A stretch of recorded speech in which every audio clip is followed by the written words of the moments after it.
Link awakes in his bed on the day of the wing ceremony to find that his loft wing is missing. Link whistles for his loft wing, but it does not come to him.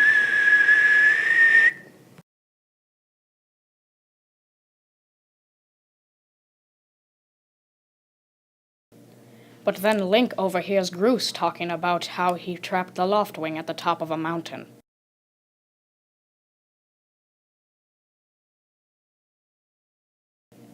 Link makes his way up the mountain in search for his loft wing.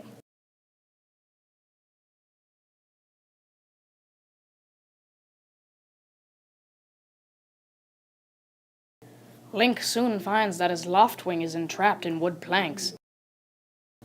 He frees the loft wing in time for the wing ceremony.